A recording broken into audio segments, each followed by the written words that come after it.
Have to move on to something equally as disappointing. The Shield, I complained at the fact that they didn't have a match at WrestleMania. Well, now they do.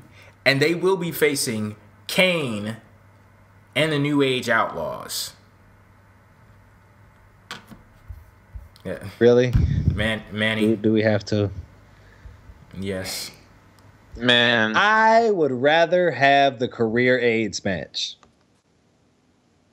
Like, somebody on Twitter was telling me that this was the perfect situation to have the old school crew of New Age Outlaws and Kane to pass the torch to the new school crew of the Shield.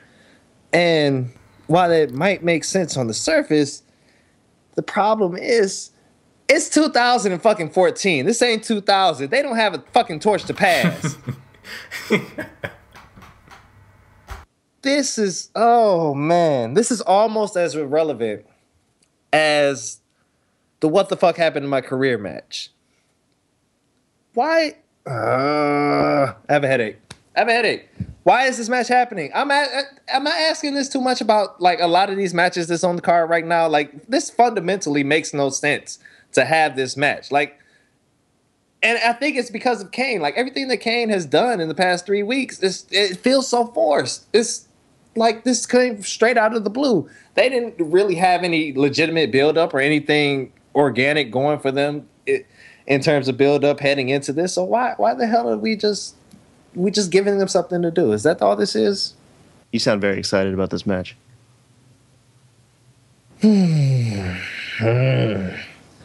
Okay.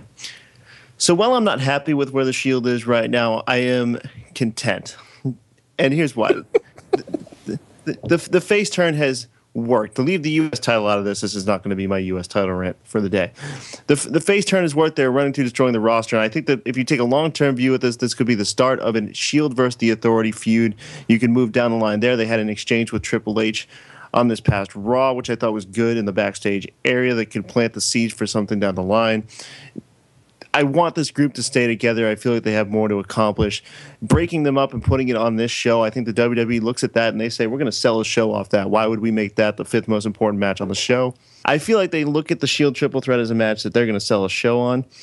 And I can't necessarily begrudge them for not doing that, because when you look at the history of WrestleMania undercards, they have not been great. Even the best WrestleManias have terrible undercards that actually come together as decent matches. And while this one might not do that, I don't believe in giving up matches that you could put on a selling point of a show for free.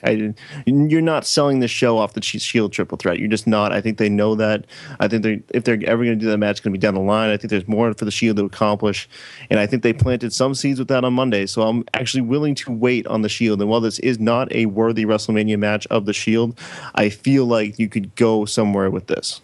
Yet another match and another sad story of talented young wrestlers who had everything to fight for in their career, and the WWE creative just got bored with them and tossed them to the side. The New Age freaking Outlaws and Kane against the Shield. You know, big matches, the biggest matches of all time, when you put wrestlers together, they just have that vibe, you know? It's like, oh yeah, that's going to be a big-time match. You know, Shawn Michaels and The Undertaker, Stone Cold Steve Austin and The Rock,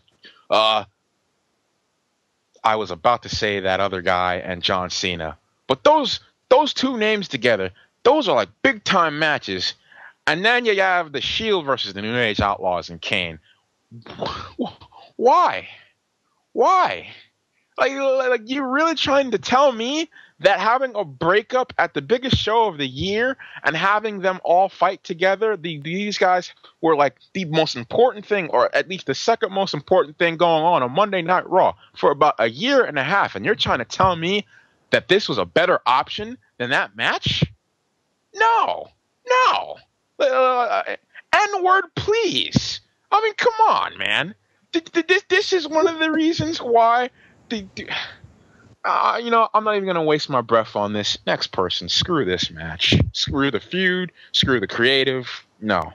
You know, I don't want to make it seem as if I view myself as, you know, the most important person on the planet, but I seriously think WWE did this intentionally to piss me off. There's no other logical explanation besides that. Because with Kane and the New Age Outlaws collectively, there's absolutely no fuck for me to give anywhere at all. We have the people who I voted as Superstar of the Year, the best act in 2013, and here you put them with people I don't give a fuck about.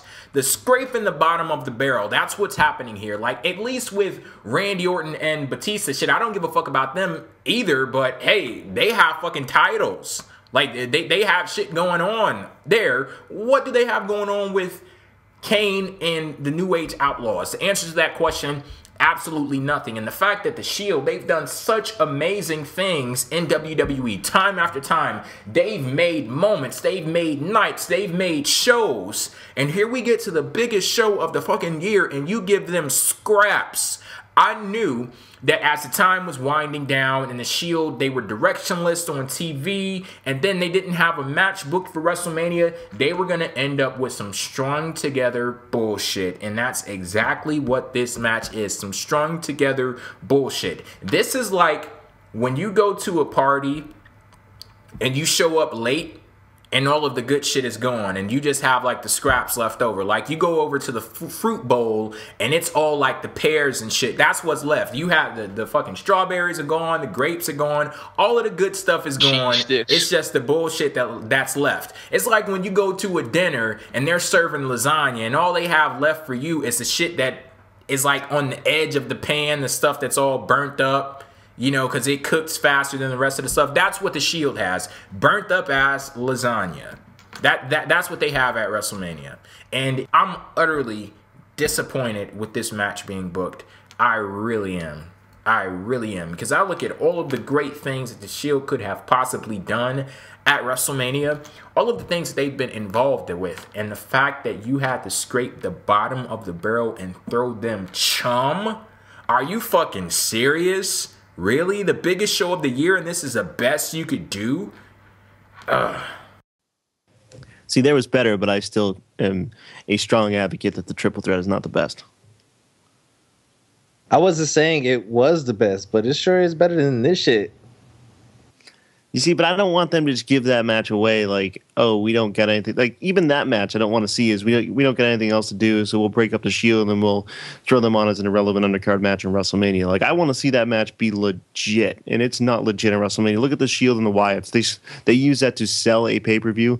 They use that to be a selling point of that show, and I think they gave it like half an hour, which, you know, even that I thought would be a WrestleMania match, but at the same time, you look at it and you say, did I really want to see that at WrestleMania?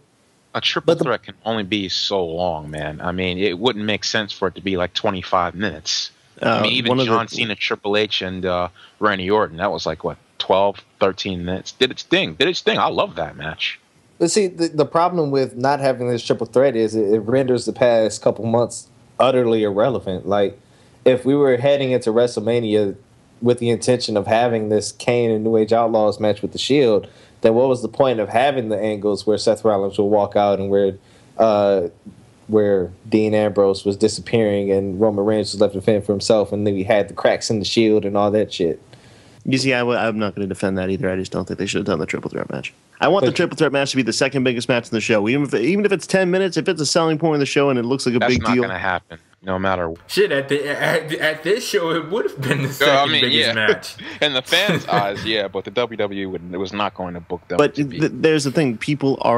They're already going to buy this show. They're already going to watch this show. They don't need to draw for this show at this point. They would. It's just a simple fact that they would not have done that over the Undertaker and Lesnar, because the most important thing is going to be the title match, then Taker, and there's just no way. And John Cena, of course. They don't necessarily need to draw for this show, but how dare I, as a fan, expect WWE to desire to put on the best show possible at the biggest fucking spectacle in the whole industry? Because they can do that without an undercard, because that's what every great WrestleMania has been. You say so. I do say so. Well, they're damn sure not doing it this year. They are not. Because as you all can clearly see, we have one highlight to the road to WrestleMania. That's Triple H Daniel Bryan. The rest of the shit is for the birds. Like, this is inexcusable. In the second to last show, heading into your biggest spectacle, like, what the fuck happened to this show? Like, seriously, I could have taken that Triple H segment. That could have been the only thing on Monday Night Raw, and not a difference would have been made. It is shaping up a lot like WrestleMania 20, except you don't have good title matches. Like, just take all the filler from WrestleMania 21 and stick Daniel Bryan and Triple H and then the title match on it, or WrestleMania 20, excuse me, and you've got WrestleMania 20.